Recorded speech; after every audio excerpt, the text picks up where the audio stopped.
really like to share with you now for just a few minutes is how your Meat Standards Australia program has been performing over the last 12 months. My name is Sarah Strachan. I have the great privilege of working with the Meat Standards Australia team and working across the whole supply chain, and that's where I'm going to take us right now. I guess I wanted to share with you how the MSA program over the last 12 months has been evolving. It's been growing in adoption. It's getting more sophisticated, all trying to get closer and closer to explaining how a consumer will enjoy a piece of red meat that has gone through the MSA system. So it's here that I want to start with thinking about the consumer I'm actually going to start with the consumer. I know we often talk about the supply chain. I'm actually thinking of it as a demand chain, putting the consumer front and centre of this conversation. That's actually the unique part about MSA compared to any other grading system around the world, is that the success of MSA is because we have actually asked the consumer what determines eating quality. So the consumer expects eating quality is taken care of these days. It is an expectation that the eating quality is going to meet their expectations or exceed it when they buy a piece of red meat.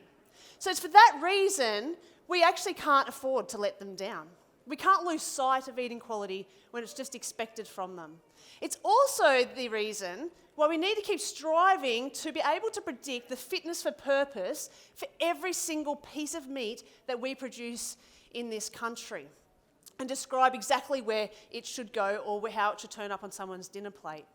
Now, I've done some sums, and I predict out of every single MSA carcass in the last 12 months, based on the eating quality cut by cook combinations MSA can predict, there was probably about 1,000 meals that come out of every carcass that could have MSA certification. That means in the last 12 months, we almost possibly delivered over 3 billion meals in someone's house or in someone's restaurant meal from MSA certified carcasses. So how do those meals perform? Well, that's what this graph is up here. The big green section means a fair chunk of those meals were a 3-star quality. The purple section is 4-star, it's a good proportion. Gold's 5-star, there's a little small slither there. The grey bit, that's actually the cuts that failed. Now, when we do taste testing with consumers, and we're doing it every day, because the program will not stop moving, it has to keep evolving, because the consumer keeps changing. So we do taste testing panels nearly every single day. We also ask them about their willingness to pay. Now, their willingness to pay differs for those different levels of eating quality as well. So here's the incentive, I think, as a producer, or as a processor, as a brand owner. How do we get rid of that fail section as a producer? How do we do things on farm to get more 4- and 5-star cuts? How, as a processor, do we segregate out those different levels of quality and get really sophisticated with MSA as well? So I'm going to step it back now into the marketplace of where these shoppers, I'm going to think about Australia right now, where are these shoppers getting that red meat from? Thinking about the retail sector. So if we think about whether it's the national retailers or it's independent butchers, I predict about 80% of that beef is now underpinned by MSA, given the adoption we have of the program domestically. 58% of butchers are telling us they've got MSA product in their stores. They're also telling us across the major primals for MSA lamb and for MSA beef, they're getting nearly $1 a kilogram price differential compared to the non-MSA equivalent cuts, unlocking value for that sector. I'm going to step it back into the processing sector now. Record numbers coming through of MSA cattle in the last 12 months. So 3.5 million cattle presented for MSA grading last year. 3.1 million of those met the MSA requirements. That represented 43% of all the cattle, adult cattle processed in the country last year. And as you know, we had an unusual year. We've had nearly 1 million extra females actually get presented for slaughter, which probably weren't MSA graded. So when we take those into consideration, and I've adjusted for those, I think we're closer to probably 47% of a normal year would have been MSA graded. 3 million lambs passed through the MSA pathways and went on to be in MSA trademark brands. And I estimate now that nearly half of the lambs in the country over the last 12 months were processed through MSA licensed processors, and they've adopted the science to really optimise their processing to make sure that sheep meat eating quality is not compromised. There is still room to grow here though, because the map up here on the screen is actually showing you the percentage of each state, each state slaughter for cattle is being presented for MSA grading. And you can see how variable it is across the country. So there is absolutely room to grow for MSA adoption in beef.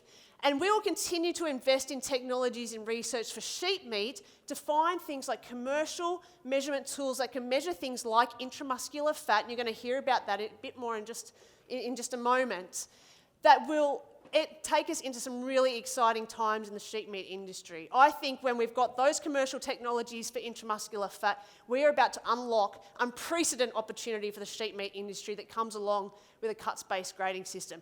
That's what keeps me awake at night, Hamish, is really getting that going. We continue to set ourselves apart in the world. Your Meat Standards Australia grading system is now recognised by the United Nations as having the world's leading carcass measurements to predict eating quality. We now have the global standard for, or have been endorsed as having the world standard for research protocols, because we put the consumer always in the middle of that question of what impacts on eating quality. The United States Department of Agriculture continue to year on year endorse our program as only one of 3 outside the United States that can predict tenderness, juiciness and flavour for beef and sheep meat. And the processors and brand owners, this whole area of brands being committed to MSA is an area that's really exploding and continues to grow. But just adopting MSA, that doesn't cut the mustard anymore. It's about becoming sophisticated with MSA as well. And so these brand owners are becoming closer and closer to talking directly about a consumer's meal experience rather than describing what the piece of meat looks like. 11%, or businesses that represent 11% of the MSA beef last year have taken on board that USDA shield right there to put it on MSA beef entering the US market and leverage off the patriotic US consumer that really resonates with a shield like that. MSA beef that came out of businesses that represented 48% of MSA last year have embraced the eating quality graded cipher within the AusMeat language, and that's only a recent development. This means they are getting, again, talking directly about the quality of the meat, the experience a consumer will get, bypassing to things like dentition. So we're setting ourselves apart. We continue to be the world leaders in this area. And now arrive at the farm gate. And I know this is where it all starts, but ultimately this is actually where we decide what we're going to deliver to the consumer. MSA is only 21 years old. It's a voluntary program, yet every year 3,000 new producers sign up. So we've nearly got 50,000 producers now registered to supply for MSA, because eating quality is an expectation. You almost need it to access the supply. Even in these trying conditions, pat on the back for producers, especially in the grass-fed sector, that have been able to uphold compliance rates of 94% compliance for beef and 96% for sheep meat. And meeting those MSA criteria. And there's an immense amount of data that comes with MSA grading. You get that in your carcass feedback each time you send cattle in. And it's something we'd love to spend time with you at our showcase stand here in the breaks, is to show you how we've wrapped that information into a feedback system, into benchmarking reports as well. But it won't stop moving MSA, because as I said, the consumer doesn't stop moving, and we're not able yet to predict the fitness for purpose for every piece of red meat in this country. So that's where our research investments are as well. It's in understanding other animals, production systems, pathways, fighting grading technologies as well that'll help us increase our efficiencies as well. So it's where we've seen this value being unlocked in every part of the sector, is when that supply chain starts to depend on each other and becomes intrinsically linked and talking to each other. Even though MSA continues to grow in adoption, and we get more and more and more of it, the value keeps going up and up and up. It's quite amazing. And I think that'll continue to stay, and if not grow, the more sophisticated we get with MSA. Now, you've heard Jason and Michael talk about $198 million delivered back to Farmgate in additional returns to producers this past 12 months. How do we get that? It's $84 a head for non-feedlot cattle, $48 on average for feedlot cattle. That's the MSA versus non-MSA price differential on average. That is collected through the over-the-hooks prices submitted to the National Livestock Reporting Service every week. I'm happy to explain that more in detail at our stand as well, if you really do want to unpack that a bit more. So my key message before we really start to dive a bit deeper on some of these things with Hamish and the MSA team is that we will keep unlocking value through the MSA program. It's got so much more to offer the MSA program and still to come through really getting sophisticated with the MSA program, but always, and this is just the ultimate cornerstone of the MSA program, is that we put the consumer, the everyday consumer, front and centre of every decision we make about your grading system.